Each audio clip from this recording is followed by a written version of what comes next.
How much exercise do we need to do to live long and healthy lives? What's the right type of exercise to do? Is there such a thing as too much exercise?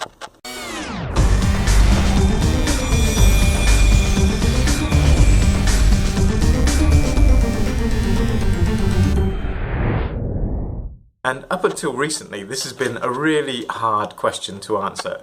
There's been very little evidence. I'm not talking about opinion here or magazine articles. I'm talking about published scientific evidence. It's been pretty thin on the ground. All we know is that exercise is good for us, but it's been quite difficult to pin down what type of exercise and how much of that exercise is good for us. So, very recently, there have been two major new studies that have come out just this year, and they have tracked or followed by questionnaire hundreds of thousands of people to try and answer this exact question.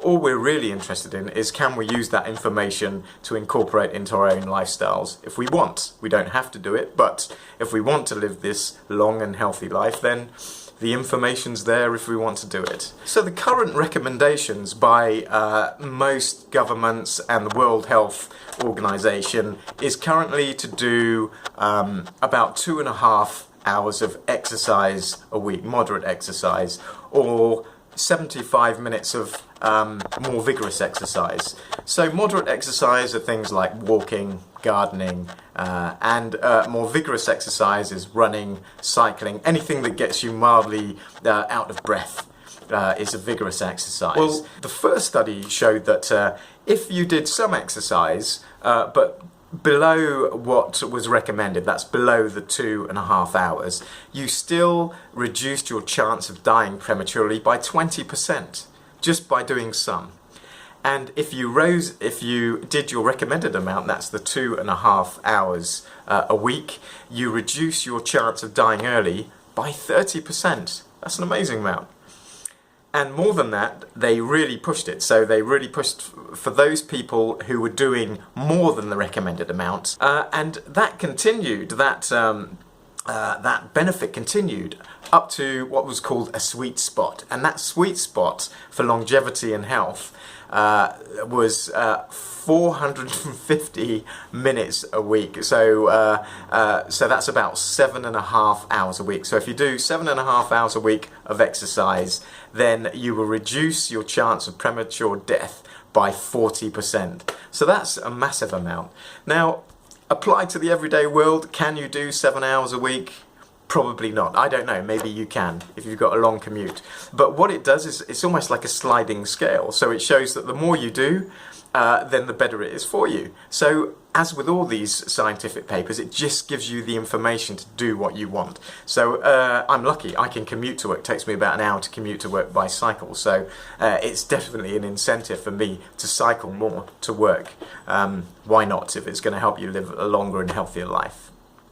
So that was the benefit in the summary. Do more, but even if you do a little bit, even below the recommended amount of 2.5 hours, you would still live, avoid premature death by 20%.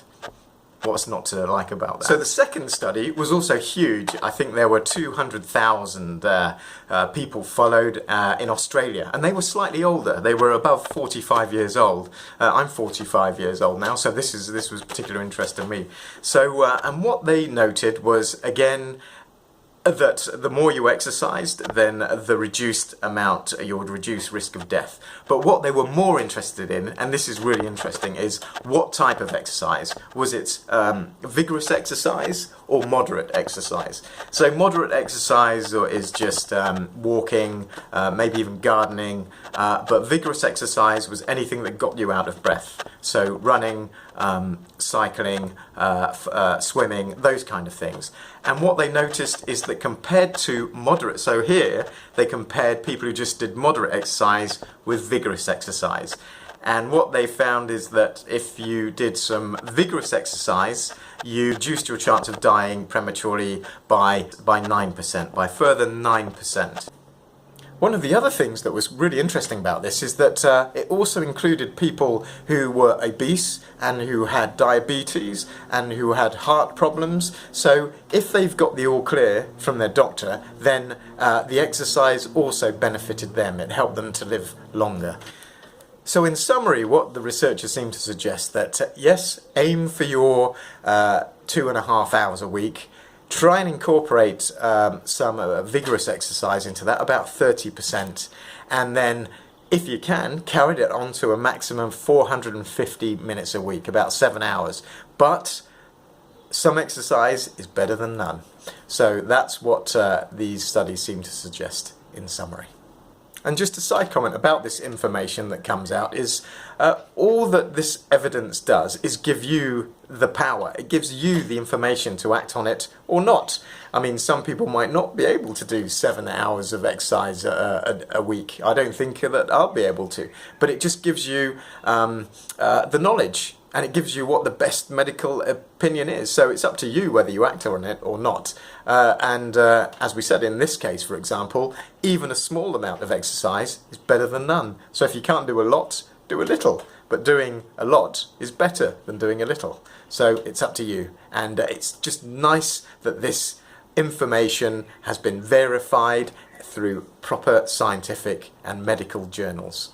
And always remember, if someone keeps giving you advice without evidence, then it's just an opinion.